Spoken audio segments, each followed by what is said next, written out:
Vamos a hablar con Facundo Manes. ¿Cómo anda, Facundo? Hola, José. Finalmente te tenemos, ¿eh? Muchas gracias por la invitación. Bienvenido. ¿Qué nos pasa en la Argentina? ¿Por qué somos tan pendulantes? Porque pendulares. Porque no tenemos un proyecto de país que nos incluya a todos, que tenga consenso, que nos dé propósito. Vos cuando empezaste tu carrera seguramente planificaste en tu vida 6, 7, 10 años fácilmente. Yo cuando entré a Buenos Aires a estudiar medicina, sabía que tenía que ser médico, después quería ser neurólogo, después hacer la residencia y mi entrenamiento en algo. Planifiqué 10 años. Una persona en la vida planifica 10 años. Acá como sociedad no podemos planificar ni un periodo de gobierno. Entonces, ¿pero cuánto hay de culpa nuestra y cuánto del mercado, por llamarlo de alguna manera? Mira, yo creo que los argentinos tenemos los mismos sesgos mentales que otras sociedades. Fíjate la división que hay acá y la que hay en España con Cataluña, con España, el Brexit, Trump, anti-Trump, en Francia. En todas las sociedades hay divisiones sobre el presente, hay miradas diferentes, eso es normal. Y hay divisiones si uno mira el pasado. En cada sociedad hay diferentes visiones del pasado. Pero las sociedades que han logrado desarrollarse y ser inclusivas, más allá de las diferencias del presente y del pasado, han logrado ponerse de acuerdo en lo que genera riqueza y en cómo distribuir. Lo que genera riqueza en el mundo hoy no son los recursos naturales. Los recursos naturales ayudan, obviamente, pero hace un tiempo eran importantes, eran el factor casi principal. Hoy el factor principal son las ideas, la innovación, la ciencia, la tecnología. Y acá no tenemos un proyecto de país basado en generar más productividad, basado en la ciencia, en la tecnología, en las ideas. Y no nos podemos poner de acuerdo en eso. ¿Quién está en desacuerdo con eso?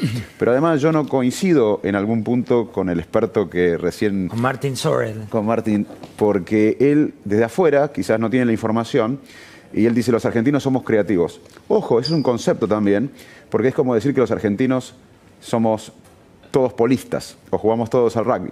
Un sector de la población está bien nutrido, duerme bien, no vive en la pobreza, pero un gran sector hoy en Argentina no tiene educabilidad, no puede acceder a una educación porque no tiene la nutrición adecuada, los estímulos cognitivos adecuados. Entonces, muchas veces hablamos con sesgo, los argentinos somos creativos. Bueno, una parte, pero nosotros tenemos que pensar un país inclusivo. Hoy la Argentina es muy desigual. ¿Creemos más de lo que somos? Todos. Nosotros, como los seres humanos, tenemos un sesgo de optimismo. Vos, yo, todos. Es más, los depresivos no lo tienen. Cuando vos ves a alguien que es crudo, que es real, sospechás si nos está pasando un mal momento. Pero todos tenemos un sesgo de optimismo. Nos pensamos más lindo de lo que somos. Cuando nos vemos al espejo, vemos algo más lindo de lo que somos. Pensamos que somos más astutos de lo que somos. Y somos más optimistas de lo que deberíamos ser. Eso no está mal, es una característica de la evolución, necesitamos ese sesgo positivo, pero también hay que tener un diagnóstico. Parte de las personas, el éxito desde la psicología moderna, en parte se ve por la capacidad de lo que se llama metacognition, de evaluarse las debilidades y las fortalezas de uno. Y en la Argentina a veces no tenemos un diagnóstico concreto. Pensamos, por ejemplo, tenemos sesgos. Pensamos que la viveza es un valor. La viveza es una inteligencia de patas cortas. ¿Por qué decís?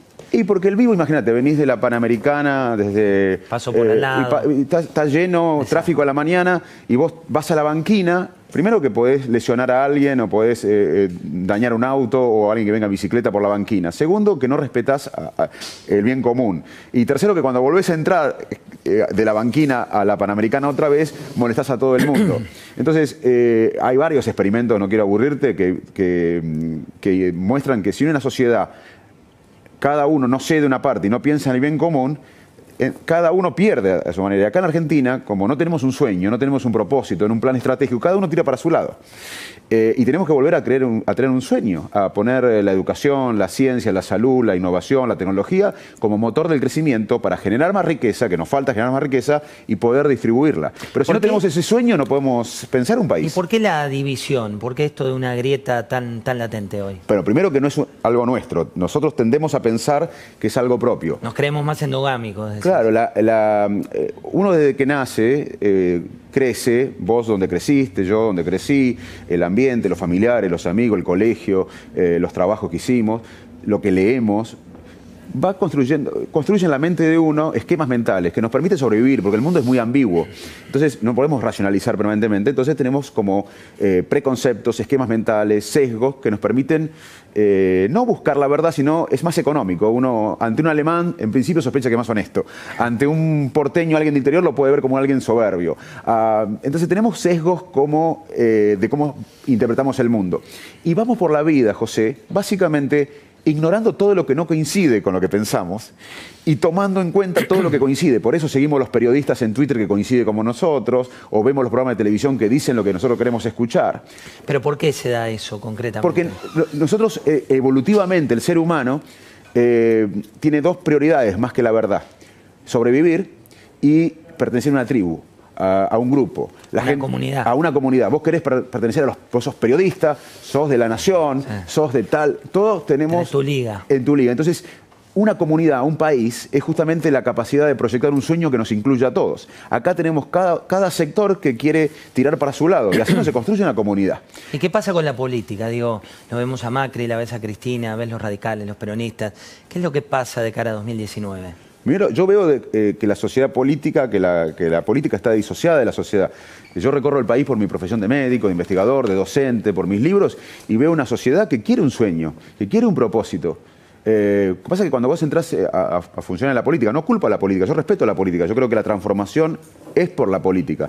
Pero cuando uno entra en la política, empezás a sobrevivir, a ganar la próxima elección. Naturalmente, aunque seas bueno, aunque seas honesto, empezás a ver la próxima elección, en competir con otro. Entonces, todos tus recursos mentales están puestos en un interés casi personal de sobrevivir o de ganar la próxima elección o de tu tribu, y no pensás en el bien común. Acá necesitamos estadistas. Acá hubo una generación de argentinos, José, que encontró este país con el 78% de Argentina analfabeta, 1869.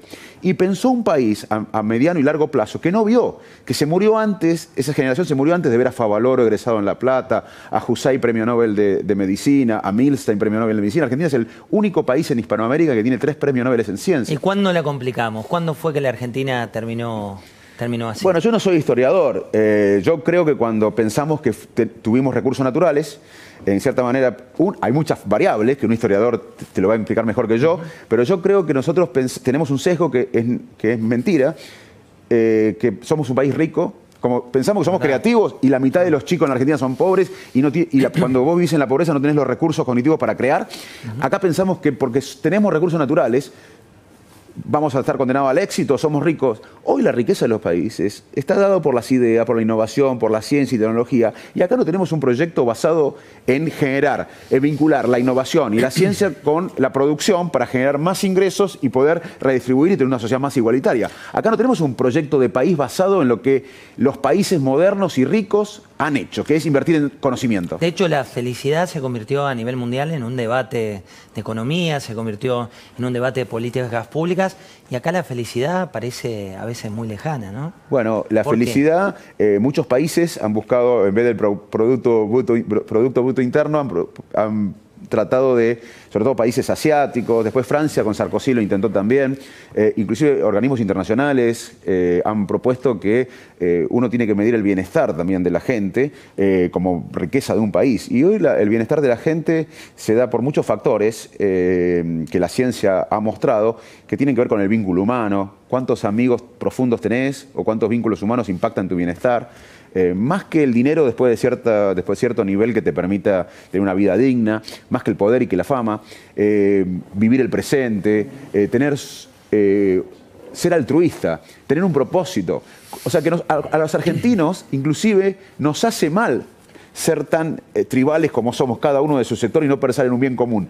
Aunque sea por ser más felices, necesitamos pensar en el bien común, porque ser altruista y pensar en el bien común es uno de los factores que predice y que impacta en el bienestar. Y nosotros no tenemos un proyecto de país que, en mi opinión, que aspire al bien común. Y además, en la Argentina todos la pasamos mal, porque uno no puede tener una felicidad completa, plena, cuando hay tanta desigualdad.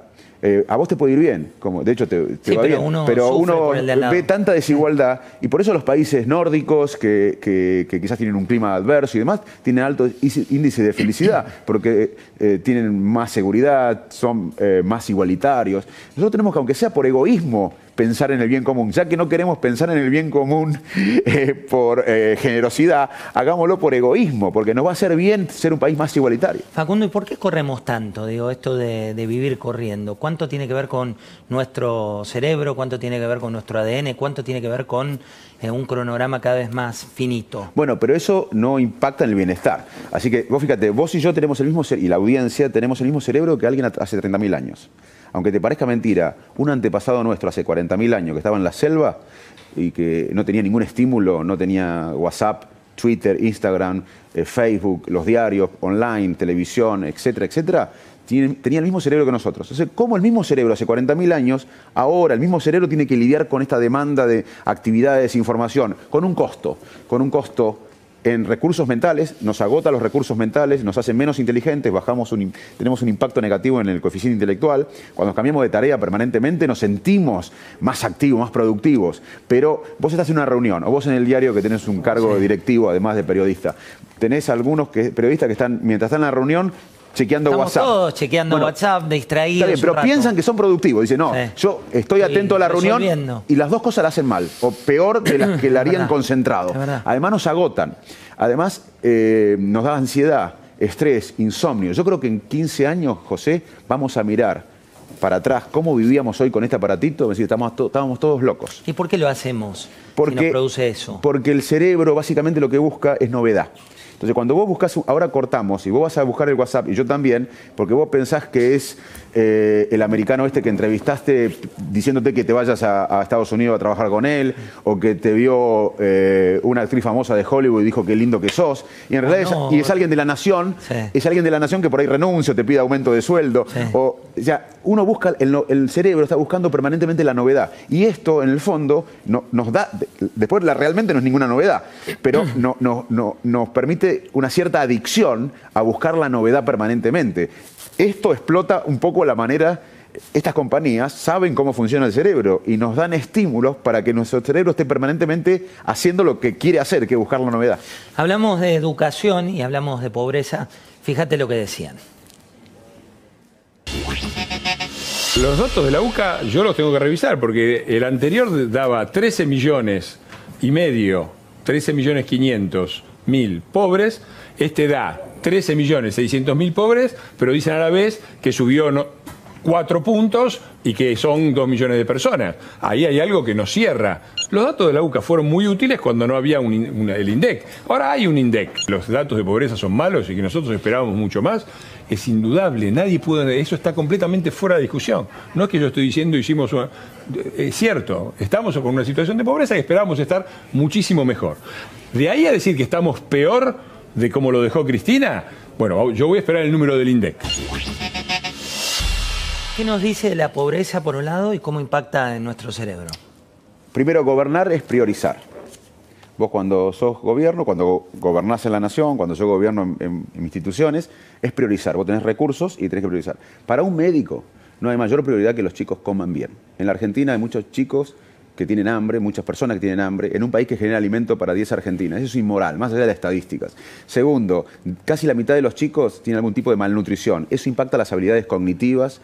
Tener malnutrición, que puede ser anemia, déficit de vitamina, obesidad o desnutrición, impacta en las funciones cognitivas y emocionales. Y además la mitad de los adolescentes viven en la pobreza. Cuando uno vive en la pobreza, vos y yo, si estuviéramos ahora en la pobreza, estaríamos pensando cómo sobrevivir, qué comer en un rato, cómo alimentar a los chicos. Te cambia las y no podés pensar en el largo plazo.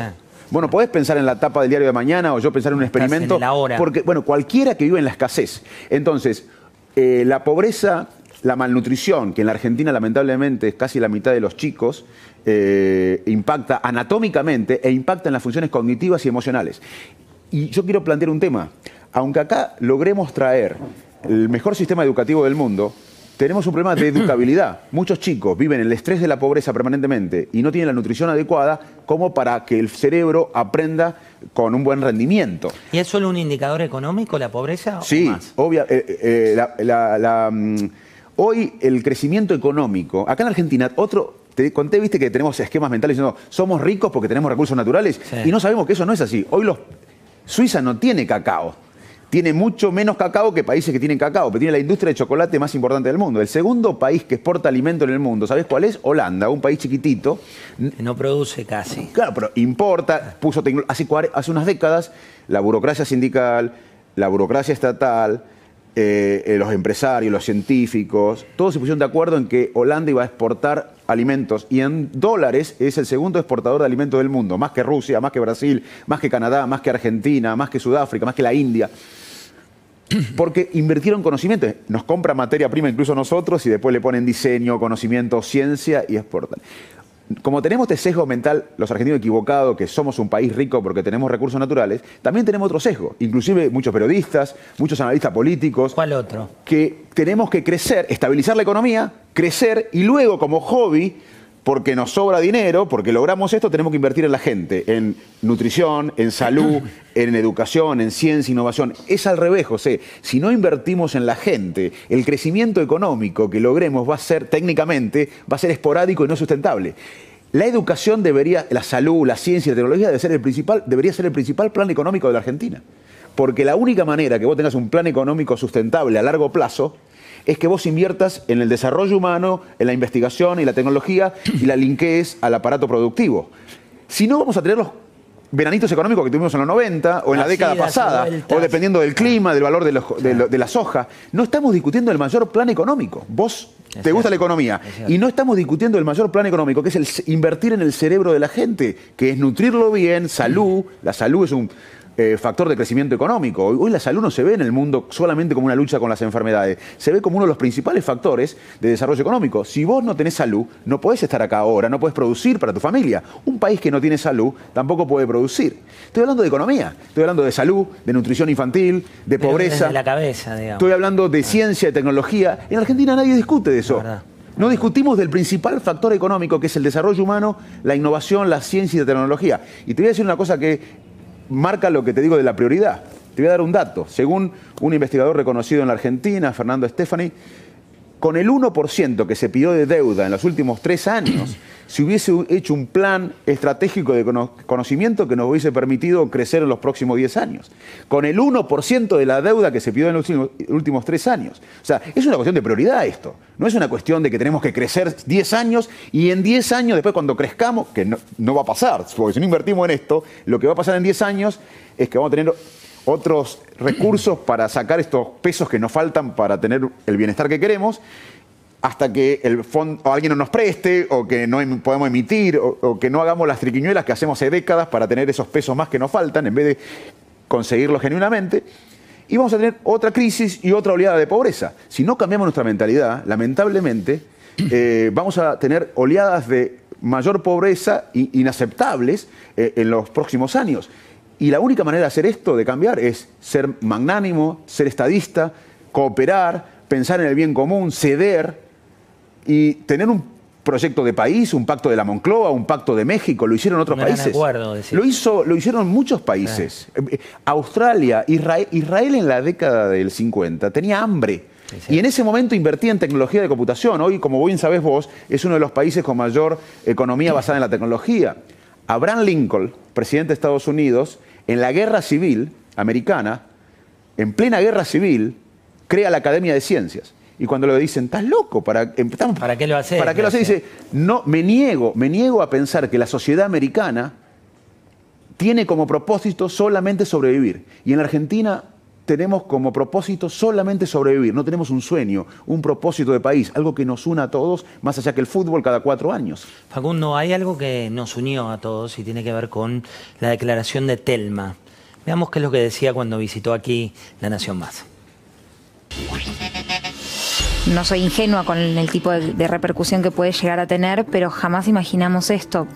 Creo que tiene que ver con que lamentablemente estamos hablando de algo que nos pasa a demasiadas personas, entonces por eso movilizó de una manera tan fuerte y también abrió la escucha de la manera que la abrió, que bueno, porque más allá de mi caso en particular, que ha sido muy escuchado, estamos escuchando, no para de haber situaciones en las que me cruzo con alguien y me cuenta mi mamá, mi abuela, mi hermana, yo, entonces hay como algo que nos engloba a todos. Ahora hablas con un pibe, una piba de 16 años y probablemente tiene un montón de herramientas que en ese momento nosotros no teníamos. Que no las tenían. ¿Crees que hay un cambio generacional en eso? No tengo dudas. ¿Lo ves? Sí, porque me doy cuenta de qué están hablando los adolescentes. No tiene que ver, además estamos hablando de esto, digo, esta imagen se vio toda la semana, estamos hablando de esto, es inevitable, aunque uno le quiere escapar, opines como opines, por lo menos ya está en tu cabeza ese pensamiento, estás teniendo que producir una idea.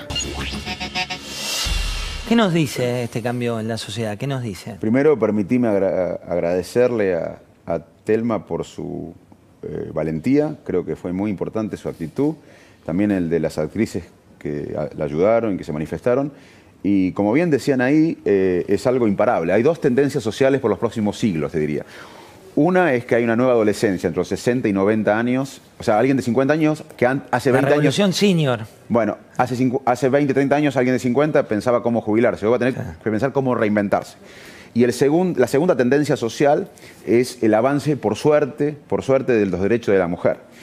Así que creo que la sociedad tiene que ser humilde, aprender, apoyar toda esta tarea valiente que hizo Telma y que están haciendo muchas mujeres en la Argentina. ¿Es un antes y un después para vos? Sin duda, sin duda.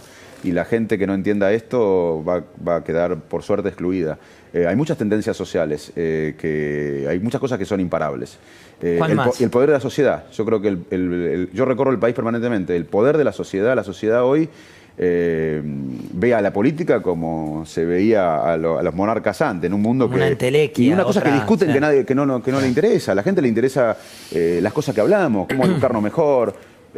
Cuando yo crecí, el otro día estaban en Sunchales, en un estadio lleno de gente, porque la verdad que la gente tiene mucho interés en las cosas que decimos. No sé cuánto va a durar este momento, pero ojalá que alguien tome también la posta.